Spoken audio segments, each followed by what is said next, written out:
beginning transmission of Music Bizz Radio. Thank you for listening. Here is your host, David Richards.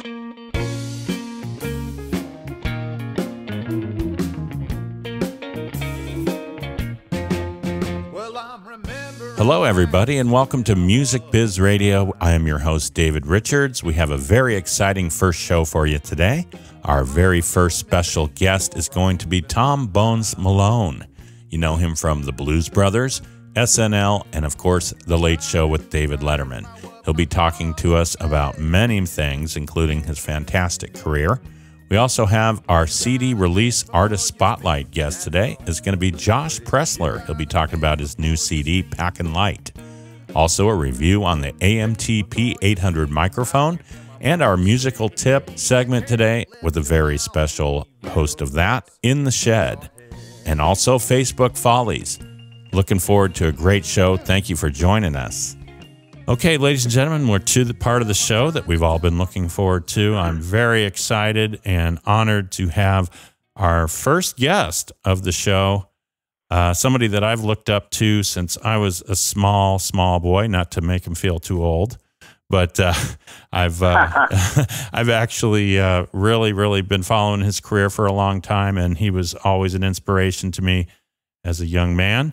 You know him from David Letterman, Saturday Night Live, the Blues Brothers, Blood, Sweat, and Tears, Frank Zappa, Louis Bellson, Woody Herman, all kinds of amazing groups. Ladies and gentlemen, I'd like to welcome to the show Tom Bones Malone. Thanks so much for having me, Dave. Tom, thanks so much for being on. I really appreciate it. My pleasure. We're lucky to have you, and obviously we can get right to it. I was lucky enough to know you and meet you in New York City and be to some rehearsals. And Anton had me at a rehearsal over there with Letterman, and it was good to see the setup over there. And I'm friends with Al and everybody. So I just wanted to kind of talk about that. What was the so obviously you just got done with a pretty big gig. Well, yeah, it was a good 22-year run. Not many musicians have a gig that lasts more than 3 or 4 hours. I had one that lasted 22 years, so I guess I have to feel very fortunate about that. And it was a really wonderful experience on many levels. Oh wow, yeah. I got to tell you, I'm not too big to admit that I had some tears going that night. I'm sure it was quite an emotional night for everybody.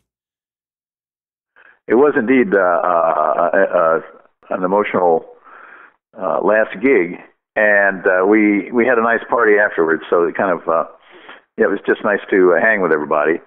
Worst part of it is that these people you see every day for 22 years you're not going to see them anymore. So it's kind of like leaving home or graduating from high school or something like that. It's kind of a major thing. But 22 years, a long time.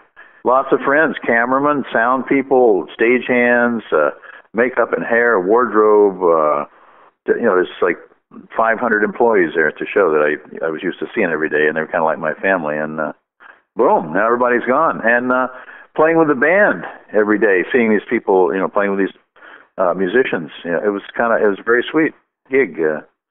It was always fun to play there. And it's funny you bring that up because my experience there was everybody was just so great. Like you said, all the cameramen, the stage people, the sound guys, just super friendly. And I was lucky enough to have my dad with me, and he got to hang out with Biff and Pat and all that. And I knew Pat from Iridium over there. So it was, yeah. So it just must have been awesome. And I think that really carried on the show.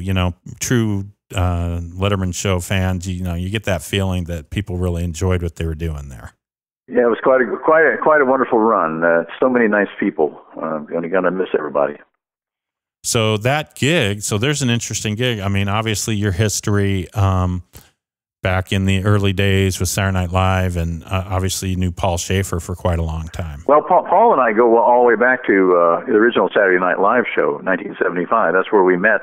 And we became the arranging team for the show.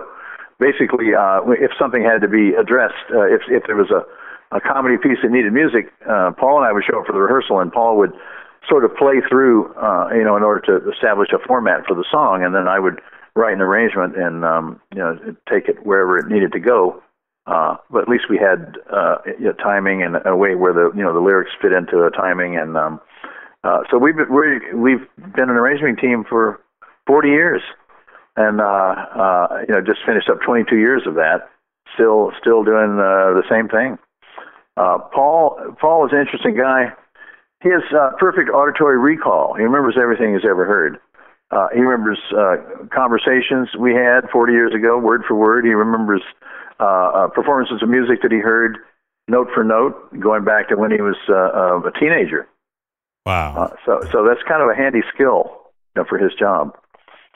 Absolutely. And the band, in my opinion, still the best band on late night television. And I've actually had a lot of people ask me, if you guys were I know you guys do the Rock and Roll Hall of Fame gig, but I have actually had people ask me, like, do you think that you guys are going to go around and do any other kind of performing as a group? Well, the press that I read online said that that's the end of the band. So maybe we'll get together for next year's Rock and Roll Hall of Fame. Who knows? Oh, okay. This year's Rock and Roll Hall of Fame was really fun. I got to play with the Beatles. Wow. And I got to say, it was very cool. When Paul McCartney walked on the stage for the first rehearsal in Cleveland, he went around and shook every musician's hand. Wow. Yeah, and when the grand finale of the whole concert was over, he came over and shook every musician's hand. So it was nice to work with you. I don't really know what to expect, but I got to, he's first class, real gentleman. That's excellent. So you obviously got to play with quite a few acts on Letterman. Oh my God, yeah, we played with James Brown, Jimmy Smith, Al Green, Dave Matthews Band, Blues Traveler, 50 Cent, Snoop Dogg. Yeah, we played with everybody at one time or another on that show. So you could classify yourself as a hip hop trombonist if you really wanted. Absolutely, I'm a rap trombone player. Speaking of trombones, you have quite the collection of instruments. Obviously, you play a huge amount of instruments: trombone, trumpet, bari sax, all the saxes, all the woodwinds, and trumpet, and pretty much everything that there is. You have, how many instruments would you say that you had up there on the stand? I actually play 14 instruments professionally. I had about 10 instruments up on the stage on a daily basis. But there was 4 they wouldn't let you play? There were, well, I only played the tuba once in the whole 22 years. And, I played almost every day at home, but, really? Yeah, they won't let me play it every day. But I get to play enough to have a lot of fun. On the stage, baritone sax, tenor sax, flute, piccolo, alto flute, trumpet, flugelhorn, trombone, bass trombone. So you play the tuba every day? I do. I play the tuba first thing in the morning. Not too many people can say that, especially that really that's not their, main instrument, I guess. That's yeah. It's kind of the foundation for my embouchure, to be able to play all the brass instruments. Oh, well, there you go. That's very nice.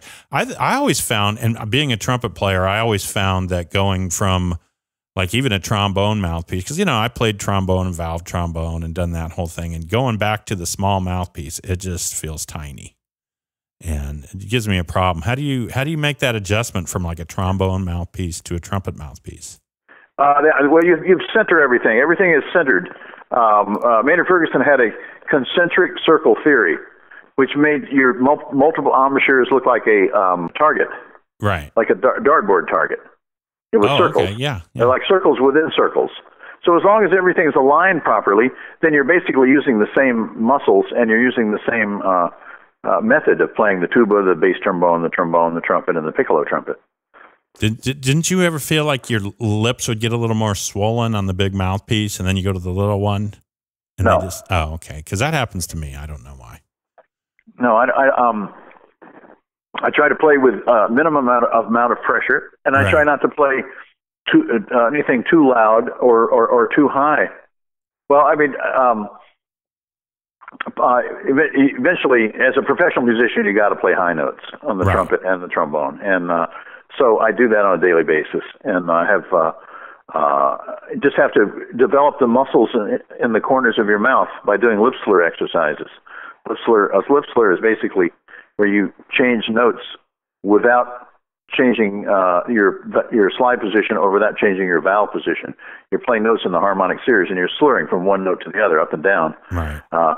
Any patterns that you can make up, do this. But what happens with these exercises is you isolate the corner muscles of your embouchure and develop them like a weightlifter would lift weights to develop muscles. This method works for brass players. And if you do enough lip slur exercises, your range and endurance will increase. That's great advice for players. So when it comes to the show, you seem to be one of the more well-dressed gentlemen on the show. So what are you going to do with all those outfits?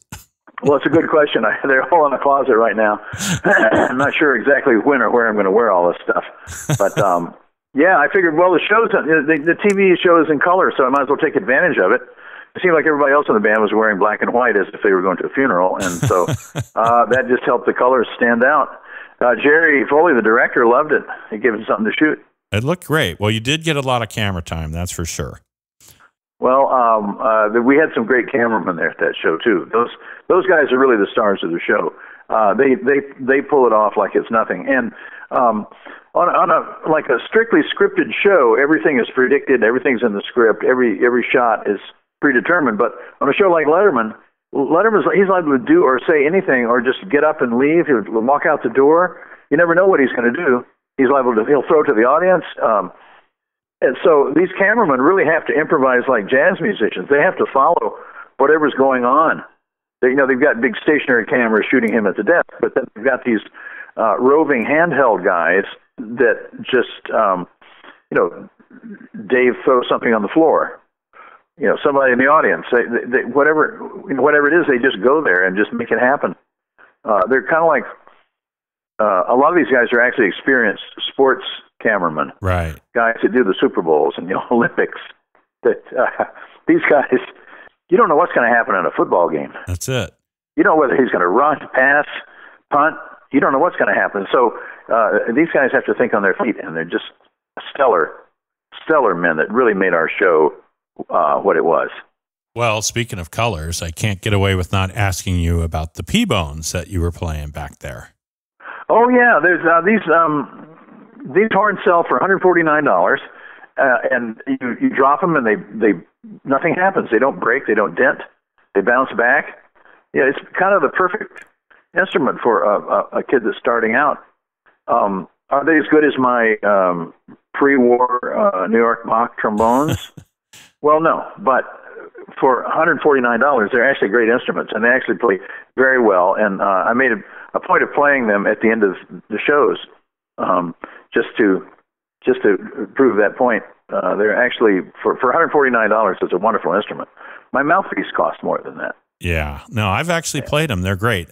I think they were coming out with a trumpet too. I actually met the gentleman at ITG. We hung out a little bit. So yes, the same company is coming out. The Con Selmer company that I represent is coming out with a horn, and they almost released it, and then they had some problems with it. So they want to make sure that it's right before they release it, and it should be coming out very soon. And they promised me that I would get one of the first copies of this horn. So I'm very much looking forward to it. I guess it's probably the valve technology that they have to work on. I'm not sure how that's going to work. Yeah, it's tricky. It's tricky.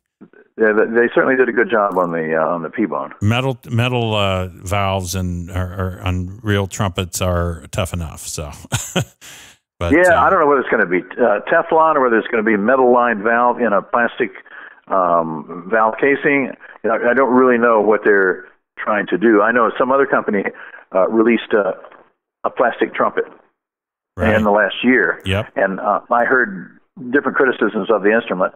Never played one myself, so I can't really say firsthand. But I think it's a great thing to make an affordable instrument for kids to play, one that doesn't get seriously damaged if you drop it or do something, bump into something. Technology, and it's made out of the same material that your sink drain is made out of, PVC. Wow.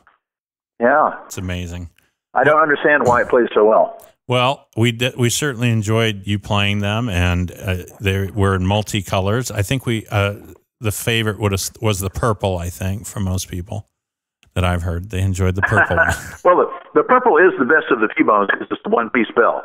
Oh. The other ones are two-piece bells. Ah. So, yeah, if you're gonna invest $149, the purple T-Bone is better than the others. Don't ask me why they didn't make them all the same either, but I can tell the difference. Well, we really enjoyed you in that band, and that band will certainly be missed. Okay, when we come back, everybody, we're going to talk about his new book. And he also has a new website coming out.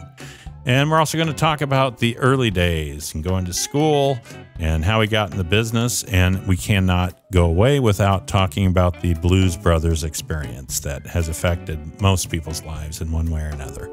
Okay, well, thanks for listening, and we will be right back with more from Tom Bones Malone on Music Bizz Radio.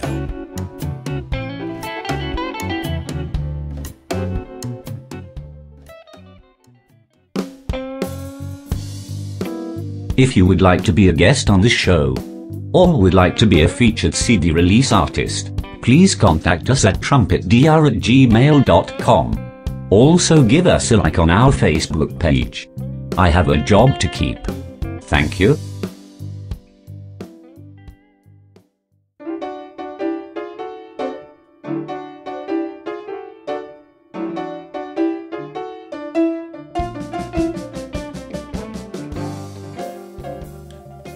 All right, welcome back to Music Bizz Radio. I am your host, David Richards, and if you've been listening, we have our special guest today, Tom Bones Malone, of many, many, many groups that we've all heard of and loved. We actually, you had told me that you have a new website and you're working on a book. I have a new website that's going up within the next week, and tombonesmalone.com, and working on a book about my life. Wow.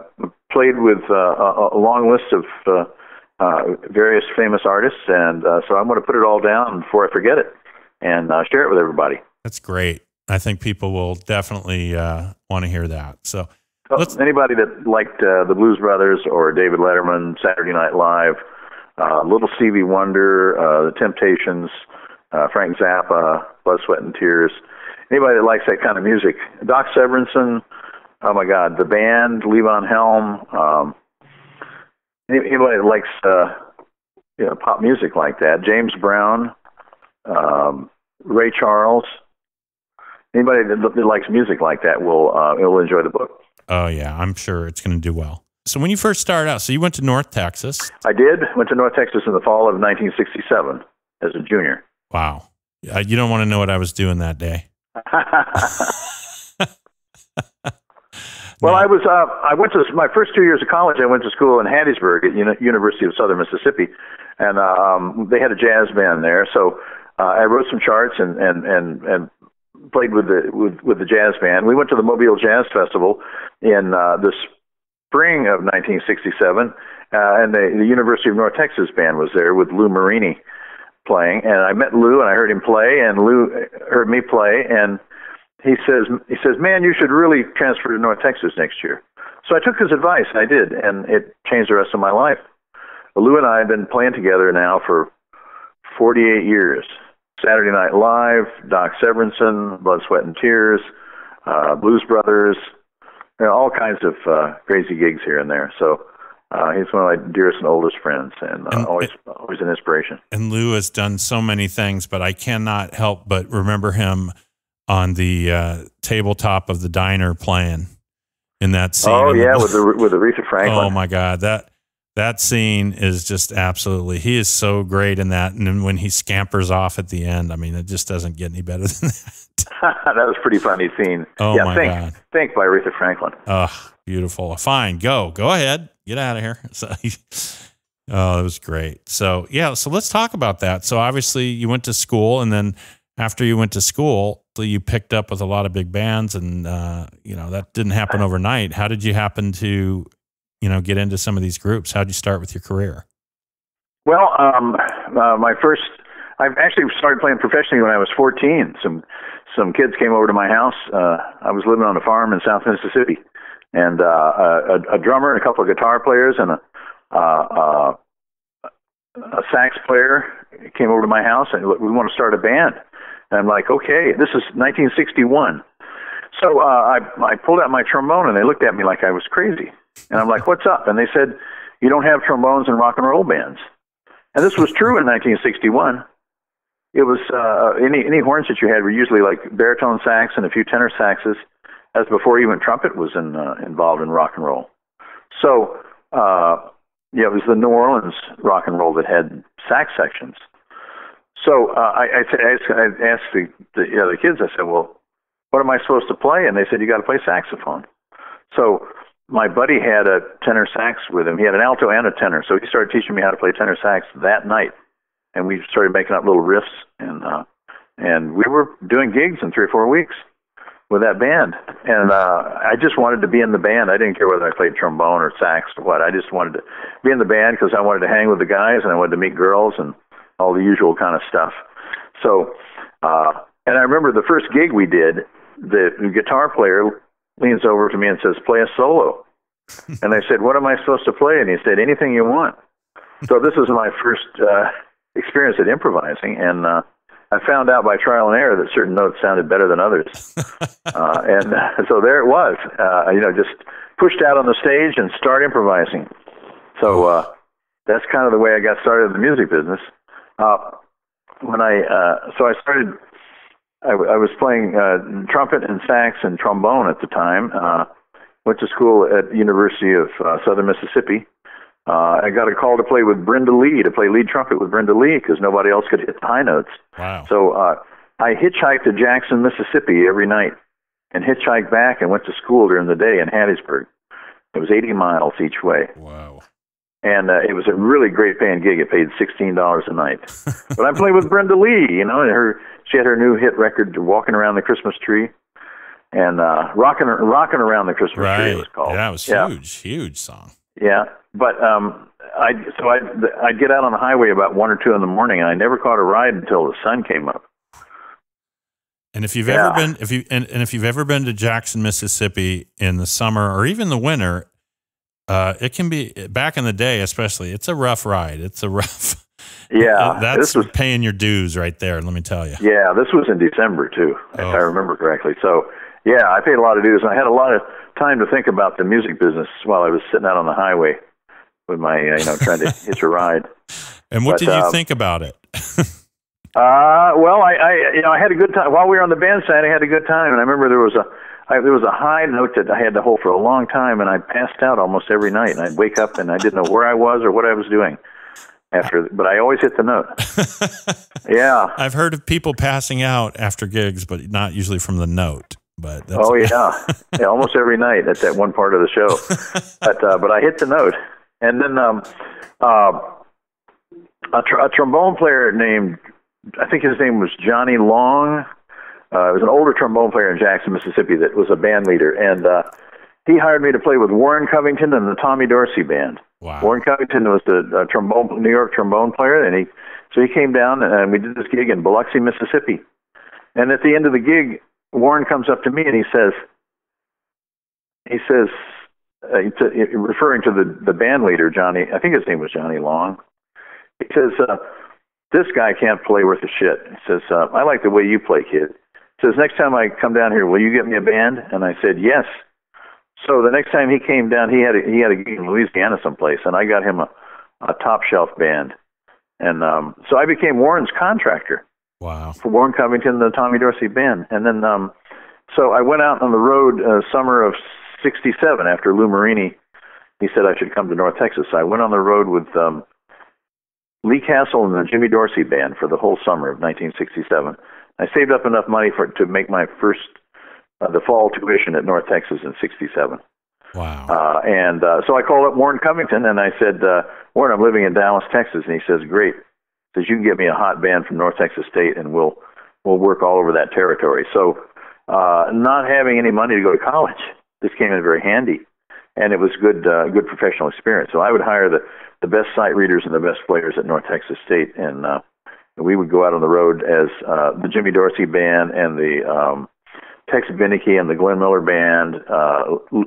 We'd be Les Elgart's band. You know, we would do these big band gigs where we'd drive 300 miles and play sight read a gig for 4 hours, no rehearsal. Turn around and go back and in many cases go to school the next morning. Just kind of get it right out of the car and go to school. But I was able to send myself to college by doing that sort of thing. Wow. Because Warren gave my name to some other contractors in New York, and so I was able to make a living doing that. And then one of those guys in New York gave my name to some guys in Detroit. And next thing you know, I was contracting horn sections for the Temptations and Little Stevie Wonder, wow. Martha and the Vandellas, the Supremes, groups like that. And I'm still in college. So this was all really, really good professional experience. The Motown acts would bring their own rhythm sections from Detroit, and I'd get 11 to 13 horns to play their act. And one of the shows was Martha and the Vandellas, the Supremes, and the Temptations. Just like that, 1, 2, 3, boom! What a show! Wow! When the Temptations came on, everybody was on their feet for the rest of the night. Oh yeah! So those gigs changed my life too. On the spur of the moment, in January 1970, I moved to New York City and started over, crashing on my friend's floor and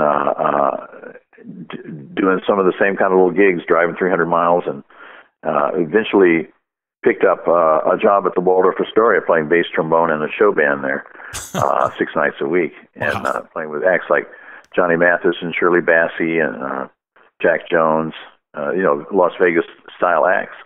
And then I started doing studio work. Started playing with Doc Severinsen on the weekends. Started playing with a rock band called Ten Wheel Drive out of New York. Next thing you know, I played the tuba over the telephone. I got a gig with Frank Zappa, Grand Wazoo Orchestra in 1972. Moved to Los Angeles. Did the international tour with the 20-piece band, and then I did 2 tours with the Mothers of Invention after that, a 12-piece band and a 10-piece band. One day I got a call from Dave Bargeron. He said, "We need a trumpet player to play with Blood, Sweat, and Tears. Can you be here tomorrow?" This is in January 1973. So I said yes. So I moved that day, checked everything I wanted on the plane, gave my cars away, and moved back to New York and went on the road with Blood, Sweat, and Tears as a trumpet player. Wow. Yeah. And stayed with Blood, Sweat, and Tears for about a year, playing with Lou Soloff, the late Lou Soloff, who recently passed away. We're doing his memorial Monday at the Manhattan School of Music. But with Lou, playing with Lou Soloff and Lou Marini. Right. With Blood, Sweat, and Tears for that year, 1973, was really a lot of fun. Started playing with Gil Evans, started traveling with Gil Evans, went all over the world with Gil Evans, and then started Saturday Night Live in the fall of 1975, which lasted for 10 years. So I was basically in New York doing studio work and doing Saturday Night Live.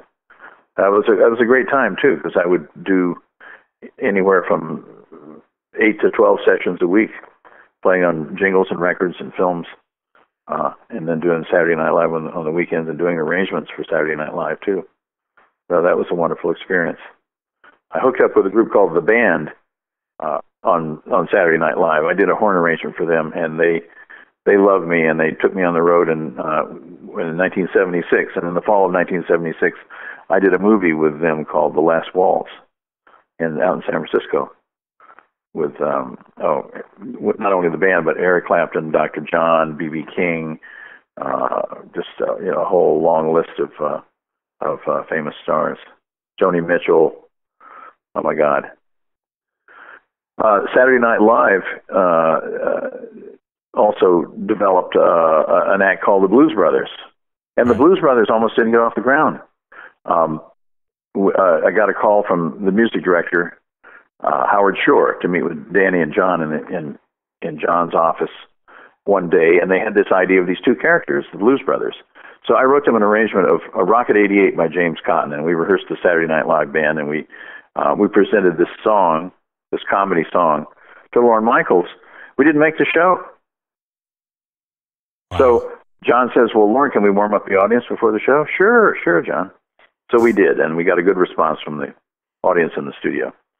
Following week, John and Danny are still hot on the Blues Brothers. So I wrote an arrangement of a song called Hey Bartender. And we rehearsed the band. We did it for Lorne. We didn't make the show. Lorne says, frankly, I don't see anything funny about the Blues Brothers.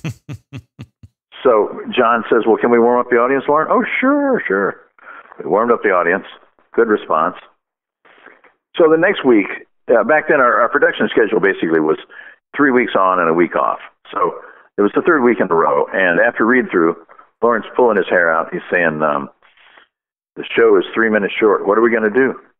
So John and Dan immediately jumped on him and just said, Lorne, the Blues Brothers. So as if to say, well, I got nothing worthwhile. You guys, well, might as well make fools of yourselves. Lorne puts us on the show. Well, with the switchboard lit up the next week, we got letters and cards. The viewing audience obviously loved the Blues Brothers. So the next thing you know, the Blues Brothers are back on the show. Next thing you know, Danny and John formed a band separate from the Saturday Night Live band called the Blues Brothers Band. Our first job was opening act for Steve Martin at Carnegie Hall. And I think it was in the spring or early summer of 78. Then we went to the amphitheater.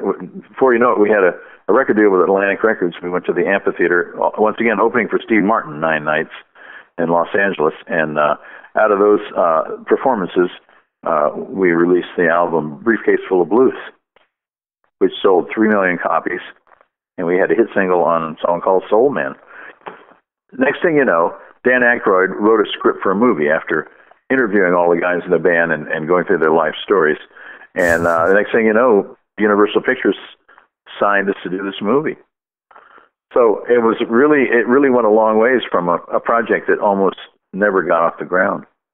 Wow. That is amazing. I mean, I happen to be a huge Blues Brothers fan, so I'm just sitting here going, wow. That is amazing, and also, on a movie of that sort, frequently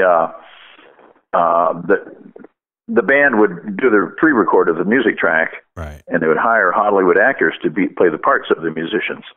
But in this case, Danny and John said, no, we're not doing this unless the band comes with us. So that's the reason I was in the movie. Not much of an actor, but it was a great experience. You had a couple good lines in there. Oh, but we'll never get Mr. Fabulous. Oh my gosh, it was great. I think you stepped up like 2 steps, said your line, and then popped back or something. And you had like the hair sticking out on the sides. Yeah, I remember. Oh yeah, the sideburns and the whole thing. Yeah. I mean, that's what made to me, watching that movie, that's what made the movie was the characters of the band and how, they had all these different stories and how they were all trying to get them back. And you guys just epitomized like the musicians on the road, but you had these high-end musicians playing these guys that are just these like road warrior guys that, took a gig to take a gig, and they've had it with all the bull and, but they still got called back because they wanted to play the music. And I just love it, man. I mean, to me, that was, as a trumpet player and as a horn section player, that's what I want. I wanted to be you guys. I wanted that to be me. I wanted to be Mr. Fabulous, man. Well, Mr. Fabulous was quite the actor, actually. Really? And Bernie Brillstein called him up one time, and after the movie, because he did so well, and Bernie wanted to represent him and wanted to get him some gigs, and Alan blew him off. Wow. Bernie was one of the most powerful men in Hollywood. He was the executive producer of the Muppets, the Blues Brothers. Yeah. He was a manager for Lorne Michaels, John Belushi, Dan Aykroyd, Gilda Radner, Bill Murray. Just a big long list of huge stars. And Alan just blew it off. Who knows where he could have gone with it? Oh, he was excellent. I mean, those scenes are when he's the maitre d' in there. I mean, oh yeah, the soup is fucking $10. Those scenes are just amazing. I mean, it's perfectness. I mean, that's just classic movie classic. I mean, just amazing. Did you did you play it? Okay, there's a part in that movie where they're playing the tune and then those guys are trying to escape the big theater. And then you guys are just vamping and playing that tune out. And I think there's like a Barry sax solo. Oh, yeah. That's the Barry sax solo was played by Lou Delgado. Okay. Yeah. He was not in the movie, but he was on the soundtrack. I always wondered about that. He was a top-rate studio musician that played with us in the original Saturday Night Live band. He was originally hired as a contractor, and then he just started playing in the band. And he played terrific baritone sax, tenor sax, alto sax, flute, clarinet, oboe. He just played all kinds of great instruments. And so he was the fourth horn on the horn section of the soundtrack album. If you listen carefully, there's at least 4 horns on almost every song. Oh yeah. So John Landis says when they're filming that section of the song, he says, Bones, pretend you're playing a sax solo. I said, that's a baritone sax. I'm holding the tenor sax. He says, I don't care. but I did play the Barry sax solo on Perry Mason in the Blues Brothers 2000. Oh, okay. So I do in fact play baritone sax. But that was certainly Lou Delgado on Sweet Home Chicago in the original Blues Brothers movie, and he's retired, living in Florida now, but he still plays, and I just saw him at the SNL 40th show. I hadn't seen him in a while. Yeah, just a really great guy, great musician. That could be some hidden Blues Brothers trivia right there. Oh, absolutely. I love it. Oh, yeah. And actually, you do have like a really big trombone solo in one of the tunes in there that still is just a classic solo to me. I can't remember what tune it is. That's from the same song from it is Sweet Home Chicago. It is basically we did an extended version of the song on the soundtrack album, and Landis basically used that as scoring music in the movie wherever he wanted to. So it may be in there more than once. I don't know. Yeah, because I think I can actually sing that solo. I won't disturb you with that right now, but I think. Well, they teach that in schools and in music classes in Japan. That's in the textbook. That's great. Wow, man. Well, I'll tell you, I really appreciate you being on today, and fantastic stories. And I could listen to you for hours here today, but I'm going to be putting out a book that's going to have a boatload of stories. That's a nice way of saying shitload of stories. I'm into it. Yeah, I got a lot more stories like that, so I'm going to put them all down before I forget them. And like the way I got the job with Frank Zappa was playing the tuba over the telephone. That's great. And John Belushi told me he was going to make me the most famous trombone player since Jimmy Dorsey. And I never had the heart to tell John that Jimmy Dorsey was actually a saxophone player, but I knew what he meant. I knew where he was going, and John was a great guy. Once you were his friend for life, and I miss the guy. And I'm sure. Well, I really appreciate you having me on your show. Well, I appreciate you being on, and I'm definitely interested in the John Belushi stories, and that gives us something to look forward to on the book, and I can't wait to see it. And you'll be able to check out the book and his new website on tombonesmalone.com, and we'll be able to check all that out and hear some great stories. Tom, thanks so much for being on. I would love to have you back anytime. My pleasure, Dave. Anytime. All right. Thanks so much. All right. We will be right back with more right after this. Thanks. Ooh, my baby, she loves that high road.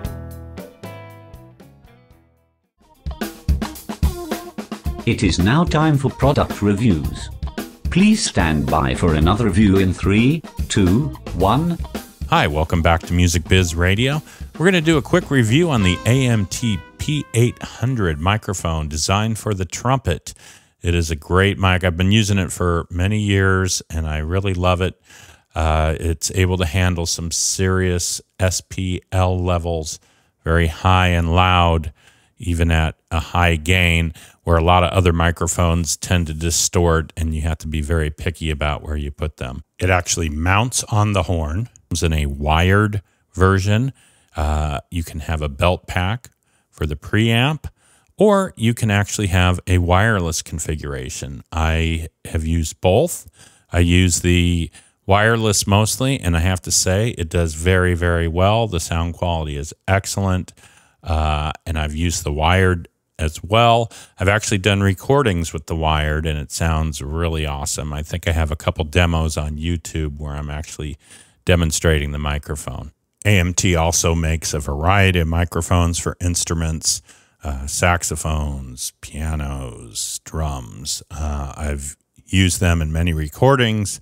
I've configured live venues to do recordings with AMT mics, and I just have to say, overall, the workmanship is great. Sound quality is amazing, and of course, I endorse the heck out of it. Oswanski from AMT Microphones, and he's going to talk to us a little bit about the P800 and the transmitter and receiver. Very good, Dave. Thanks for having me on the podcast here. We got a lot of interesting things happening, here at AMT. We're just releasing now our new Quantum 7 wireless system, which is adaptable to basically every one of our instrument microphones. The Quantum is a true diversity wireless system that incorporates a AA battery-powered transmitter that gets about 14 hours of battery life. It, like our older transmitters, connects via a wire to the microphone itself, and then the transmitter clips onto each of our different instrument microphones. The system, of course, gives us that belt pack-less operation that everyone is looking for. In terms of trumpet world, how does this relate? Well, the P800 trumpet microphone is our flagship off-the-bell trumpet system. Off of that system, you can attach this new transmitter or the Wi-Fi 2C transmitter as well, depending on which wireless setup you need. But the 800 is our off-the-bell flagship. We also have a new mounting system for guys that want to connect the microphone to a bell of the trumpet. So that's called the P800 BM. BM just standing for bell mount. It's really just the same capsule and everything as the 800, but bell mounted, and it can also accept the wireless system as well.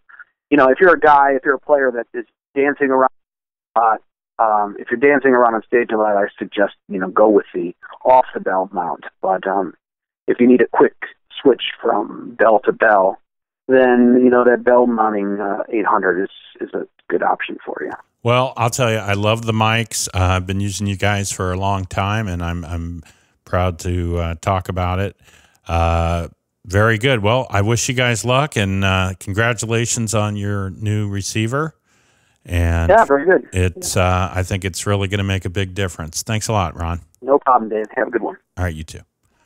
If you want to learn more about the AMT microphone, you can go to my website, which is davidrichdstrumpet.com, and I have a whole section on the mic and shows my setup, or you can go to appliedmicrophone.com. So you want to be a musician? Well, maybe you had better get in the shed. Welcome to one of the most important parts of the show, In the Shed. This week we hear from all-around fantastic musician, Tom Bones Malone. Hi, and welcome to The Shed. This is Tom Bones Malone, giving you a tip on how to practice brass instruments. Brass players are always asking me how they can increase their range and their endurance. I tell them to do what I do, play lip slurs. A lip slur is playing a brass instrument, changing notes without changing valve combinations or changing slide positions. You're basically playing the harmonic series. Ba,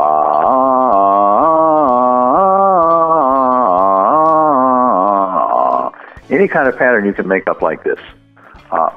Make up patterns and play these patterns over and over and over and over. These exercises isolate the corner muscles of your embouchure. These are the muscles that give you the strength to play high notes, give you the strength to play for an extended period of time. You're building muscles for your embouchure, just like a weightlifter builds muscles to lift heavy weights. There are quite a few books with lip slur exercises written out for you. But anything you can make up, anything you want to do, start them 1 octave, octave and a half, 2 octaves.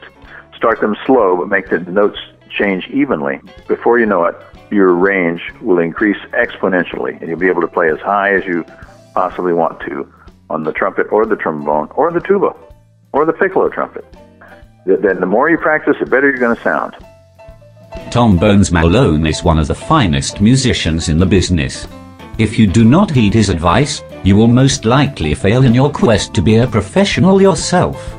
My advice is to take his advice. Facebook Follies is next. I hope that you haven't posted anything ridiculous or crazy. We may just use it now. Lynn Nicholson is one of the finest lead players ever to play a trumpet. His range and fullness is unmatched. He has a habit of posting video of his extraordinary skill. Here is an astonishing example.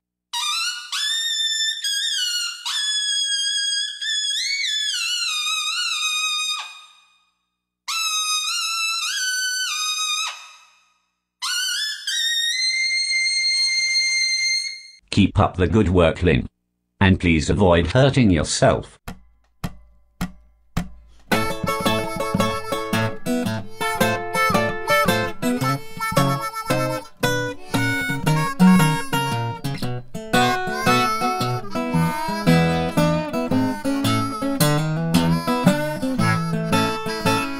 I'm going downtown to the railroad tracks. Gonna buy me a ticket and I ain't coming back. I'm packing light, baby, gonna move it on down the line. Welcome back to Music Bizz Radio. Here is your host, David Richards. All right, welcome back to Music Bizz Radio. I'm David Richards, your host, and that was Josh Pleslar with his title track, Packin Light, on the CD, recently released Packin Light.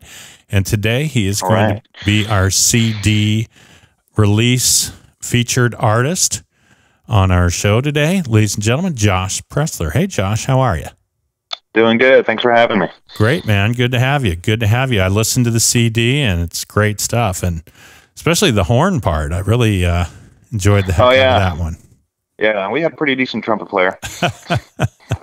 Actually, so I've known Josh for a couple years here in the Raleigh-Durham area, and he's a fine musician, all-around musician, but he definitely is a blues guy. He great musician, not just a great guitar player, but a great songwriter and bass player as well.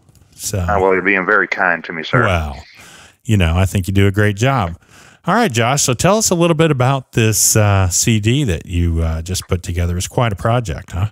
Okay, well, we're doing this interview, and see here, it's June 2nd, and this is the month that I'm releasing it. So it's called Packin Light, and we got a CD release party coming up, so we're excited about getting that done. And let me see. Well, the album's called Packin Light, as I said, and the title track, if you listen to it, you can kind of tell why. I was actually on the road with a band, Diana Greenleaf and Blue Mercy, and we had it was maybe 3 or 4 gigs, and it was kind of a weekend thing, and it was cheaper to travel with my stuff in my guitar case and in a bag, and so I just did that instead of having to check a bag, and I looked at my stuff, and I was like, man, I'm packing light for this trip, and I was like, hey, and that's how every song is written, right? So you say a couple words, and you go, hey, that's a song right there. It was some there must have been a bell that went off that said, whoops, song title, blues song title. I would say it happens, all the time with people that write songs. You just hear something, and you just go, hey, and you don't always write that song, but this one came through. So, and I liked it so much, I named the album after it. Well, good. And I really like the CD. It's got a really good mixture of styles. I mean, it's definitely all blues, but there's a lot of acoustical stuff.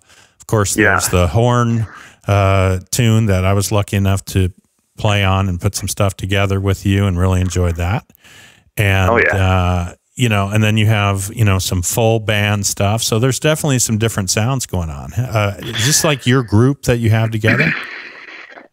Yeah, I mean, when we play live, we do a lot of different types of shows. You know, it might be, it could be a festival, or it could be a blues bar, or it could be this or that, and you kind of always want to gear your music to different audiences, I guess. So you end up getting into different styles, and so I just wrote based on what I liked, and you know, all of this album is all original music.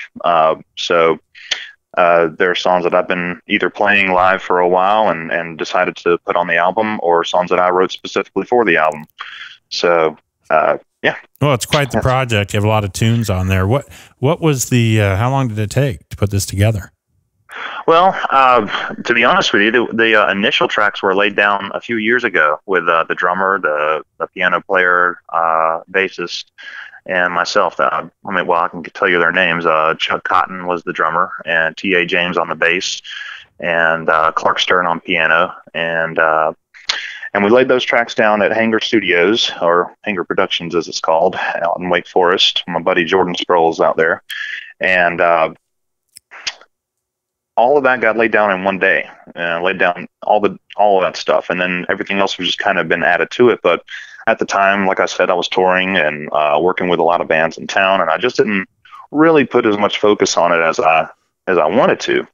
And so last February 2014, I decided to make some room in my schedule for it, and kind of just started focusing more on my own project, and finally got it finished. And so it took a while, and it was a long process. And if anybody's ever put out an album, they know what I'm talking about. It's, you know, you never want to stop working on it either. You're like, no, that's not done. Well, let me ask you a question, Josh. Do you actually have the blues? Do I have? Well, I'd say everybody has the blues. I mean, if you listen to, you know, just any blues artist, I think you can listen to and relate, you know? So, yeah, I guess you could say I have the blues sometimes, but sometimes the blues makes me happy. Yeah. You know, playing the blues makes you feel good.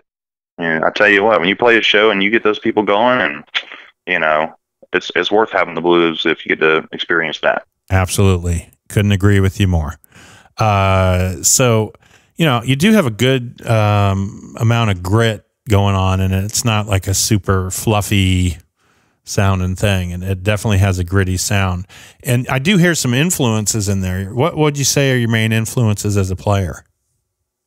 Oh, well, I mean, we all have a lot of influences, of course, and I mean, I like a lot of different types of music, but when it comes down to the blues, I mean, these are quintessential guys, of course, for blues players, but I mean, one of my favorites is T-Bone Walker, and I just love that feel of the music that he put together, and his guitar playing. And I mean, you know, everybody's influenced by him, of course, but I really love that sound and just love trying to achieve that sound. And you can hear a little bit of that on the record. And wow, influences, you know, there's just so many, but I really love Otis Rush. Otis Rush is one of my favorite guitar players and singers, and he really knew how to just lay down a good blues song.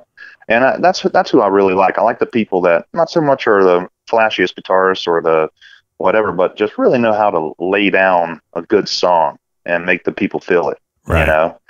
Well, so, what I hear on one of the tunes, on the Housekeeping tune, there's actually a lick in there, and I've listened to the track several times, and there's a lick in there that really, I just hear BB on one of those licks. It's almost kind of a tribute lick on one of those little lifting notes there. So I didn't know if you were right. Yeah, I don't know if you know which one I'm talking about, but it's definitely. Well, you know how it is when you've really absorbed a style of music, you know. And I've just listened to BB a lot, and so I'm sure there's something out there that probably sounds like BB. But that song was actually inspired by a Little Milton song that I like to play, and of course, if you listen to Little Milton and listen to BB, of course, they kind of have some similarities too. And so, you know, that's the style in which I was playing on that song for sure. And that's what I was trying to think of when I was hearing it and when I was explaining to the band how to make it sound. And, you know, so definitely there's some BB influence in there, of course. I don't think there's a blues player out there that doesn't have some BB influence.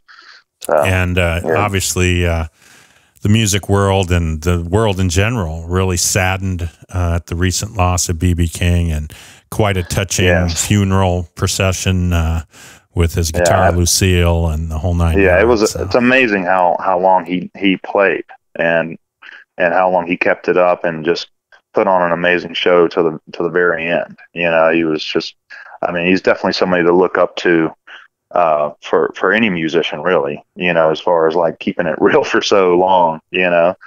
So definitely got to give it to BB. Absolutely. So, all right, well, great. Do you so you're having a couple of CD release parties. Where can people get your music? Oh, okay. I thought you'd never ask. Well, right now they're only going to be available at the CD release parties, or if you can get in touch with me, or if you just want to message me on Facebook, and I'll get one to you somehow. I'm going to put them online probably in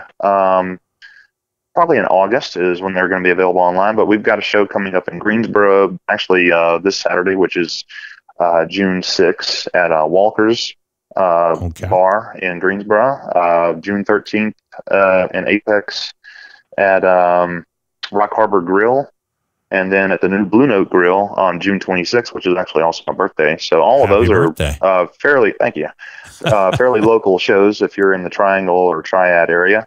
So please come out and check out the show and get a CD. All right. Well, what we'll do too also is I'll put a link up on our webpage, and I'll put a link up on our Facebook page when you're at that point. And you can definitely check it out. Josh Pleslar, we've really enjoyed using your music on the joiners and throughout the show today. And really sounds good. And hopefully we generated some interest. And we're glad to have you as our CD release featured artist on show number 1, following the great Tom Bones Malone. Oh, yes. So, all right, buddy. Well, hey, I really appreciate it. And again, I enjoyed personally playing on the record, and it was a lot of fun. And you have surrounded yourself with some good musicians, and that's always enjoyable. Well, thanks a lot, man. It's been a pleasure talking to you, and looking forward to doing some more work with you in the future. Thanks for all your help on the album. All right, buddy. Okay, so that's Josh Pleslar and Packin Light, the new CD. We hope you will check it out, and we will be right back right after this. Hi, this is Tom Bones Malone, and you're listening to Music Biz Radio with David Richards.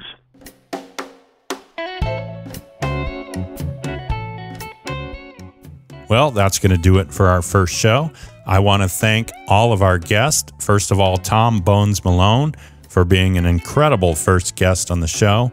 He had some very cool stuff to talk about, and I enjoyed his stories and speaking with him. He's a fantastic musician and certainly an inspiration.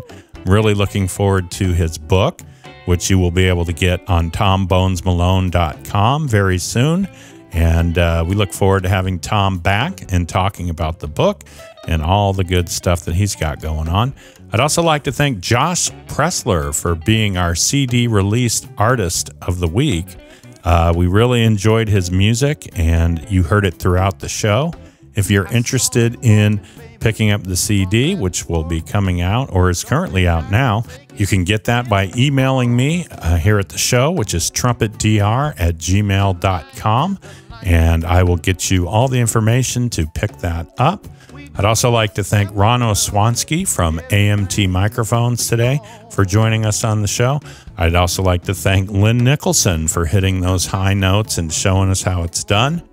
I also want to thank everyone who's shown their support early on by giving us likes on Facebook, and I invite you to do that as well at www.facebook.com/musicbizradio. Just go there and give us a like, and we should have some very exciting guests coming up in the future shows.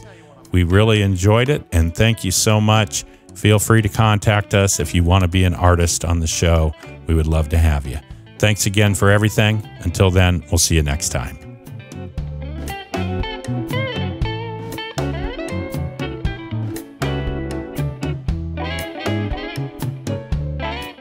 Thank you for listening to this week's show. We hope that you enjoyed the program and will join us every week. For information on being a guest or just to contact us, please email us at trumpetdr@gmail.com. This now concludes our transmission.